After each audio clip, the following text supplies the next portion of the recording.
하나님의 평강과 그리스도 예수님의 사랑과 성령님의 인도하심이 늘 함께 하십니다. 묵상 말씀은 시편 40편입니다. 1절부터 6절, 10절부터 13절 봉독합니다. 내가 여호와를 기다리고 기다렸더니 귀를 기울이사 나의 부르짖음을 들으셨도다. 나를 기가 막힐 웅덩이와 수렁에서 끌어올리시고 내 발을 반석 위에 두사 내 걸음을 견고하게 하셨도다. 새 노래 곧 우리 하나님께 올릴 찬송을 내 입에 두셨으니 많은 사람이 보고 두려워하여 여호와를 의지하리로다.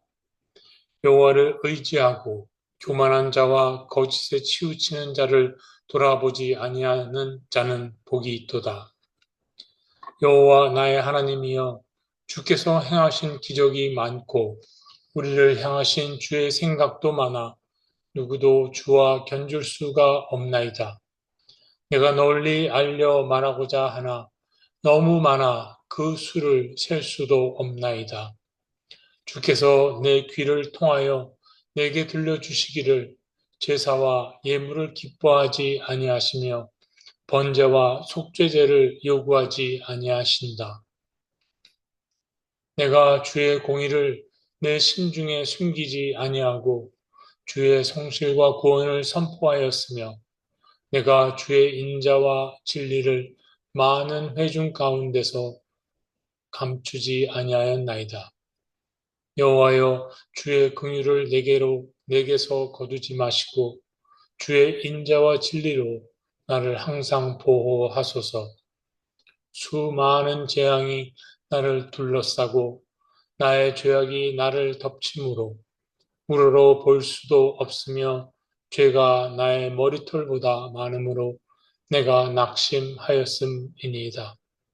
여호와여, 은총을 베푸사 나를 구원하소서. 여호와여, 속히 나를 도우소서. 하나님의 말씀입니다. 하나님 감사합니다. 시편 40편은 하나님의 은혜를 셀 수 없이 경험한 기도자의 고백입니다. 하나님과 동행하는 일상의 삶 속에서 기도자는 하나님은 제사와 예물, 번제와 속죄제를 원치 않으시며 주의 뜻을 마음에 품고 행하고자 하는 사람을 기뻐하심을 깨달았습니다. 주를 의지하고 교만하지 않으며 거짓에 치우치지 않는 사람의 간구와 신음에 귀 기울여 경청해 주심도 깨달았습니다. 감격해 입 다물고 가만히 앉아 있을 수 없었던 그는 만나는 모든 사람들에게 하나님의 진리와 사랑과 신실하심을 전했습니다. 피와 눈물과 땀으로 경험한 하나님의 은혜가 기도자의 능력이 되었고 이 능력으로 그는 시간과 공간의 경계를 넘어서는 증인이 되었습니다.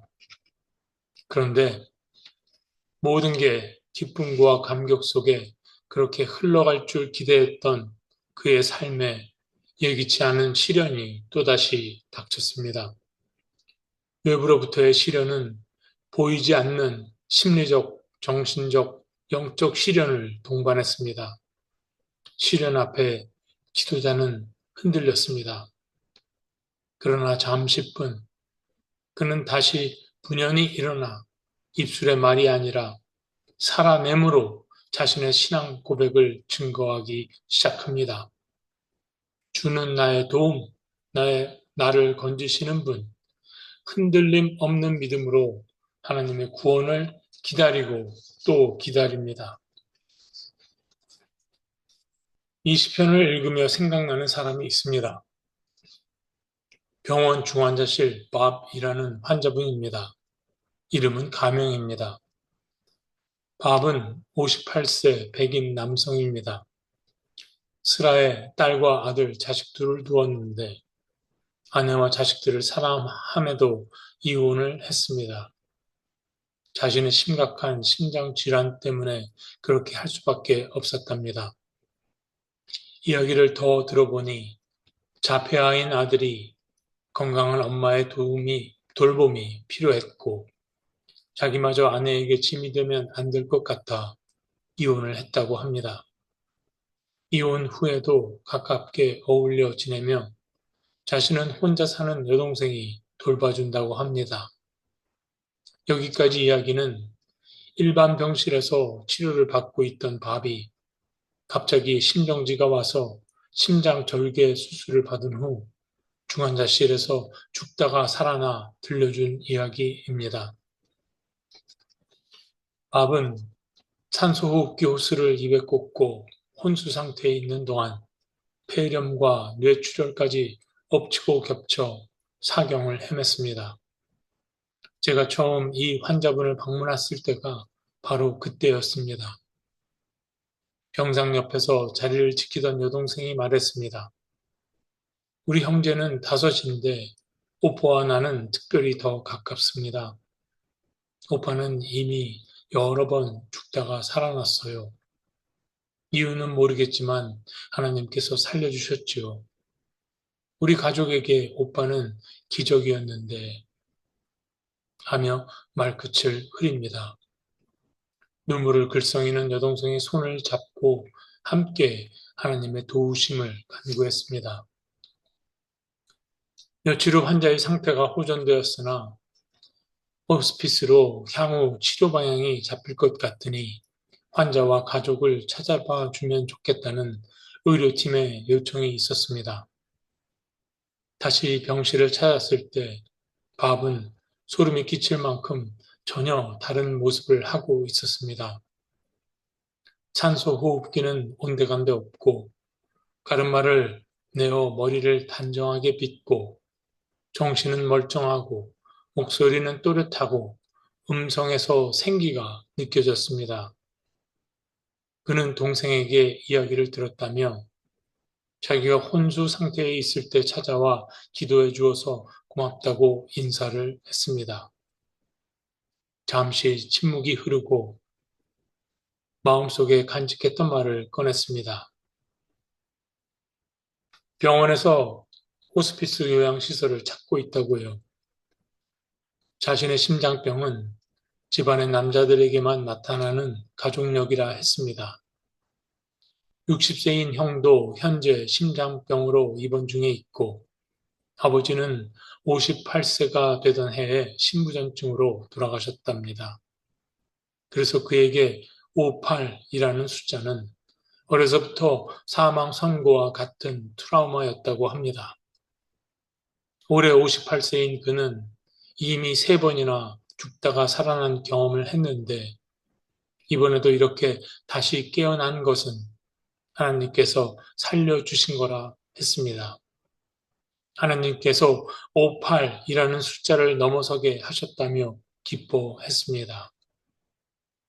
향후 치료가 호스피스로 방향이 잡혀 요양시설로 갔다가 상태를 봐서 집에 가게 될 거라며 하나님의 구원을 잠잠히 기다리는 중이라 했습니다. 그것이 무엇이든 하나님의 뜻을 받아들일 준비가 되어 있다고도 했습니다. 하나님께서 자신의 수명을 연장시켜 주시는 동안 자신의 딸과 혹여 심장병이 있을지 모를 자폐증 아들, 자기 때문에 고생한 아내와 여동생, 그리고 심장 질환으로 고생하는 모든 사람들을 위해 기도할 것이라 했습니다. 그렇게 말하는 그의 두 눈이 눈물로 촉촉히 젖어 있음을 보았습니다.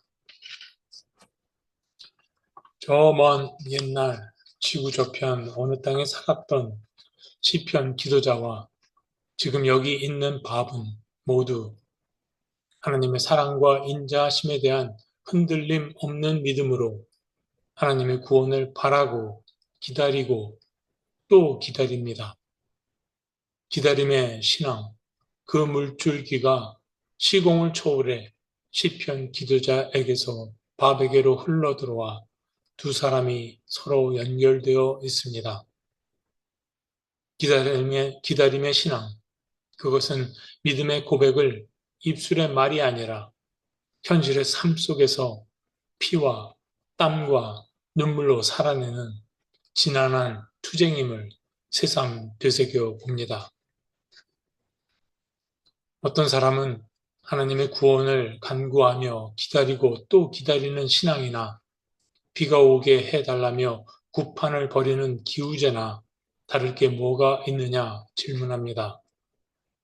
기우제는 자기가 바라는 것만이 이루어지길 바라고 기다리는 자구책이라고 한다면 신앙이란 자신이 바라는 것을 간구하고 응답을 기다리되 기다리는 동안 자신의 뜻을 내려놓고 하나님의 합당한 뜻을 겸허히 받아들이게 되는 영성이라 하겠습니다. 하나님의 뜻이 무엇이든지 말입니다. 겸손한 영성은 내 신념, 내 확신이 아니라 예나 지금이나 한결같은 하나님의 사랑과 인자하심에 대한 흔들릴지언정 부러지지 않는 믿음의 토양에 뿌리를 내리고 있습니다.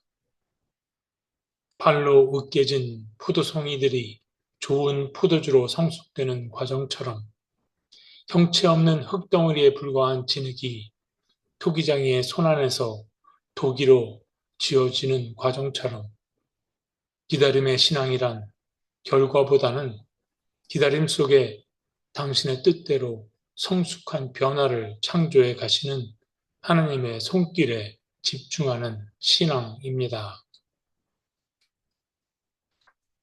주님, 오늘 하루의 삶이 버거운 사람들을 위해 기도합니다. 시편 기도자의 어제를 도우셨고 오늘을 인도하시며 내일을 약속하신 주님께서 저들과 함께 하심을 기억하게 하소서.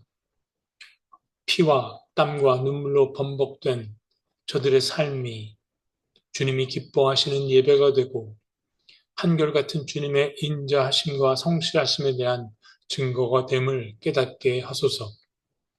그러나 주님의 말씀에 순종하며 경건하게 살고자 하는 저들의 버거운 현실이 더 버겁지 않게 도와주시옵소서. 예수 그리스도의 이름으로 기도드립니다. 아멘.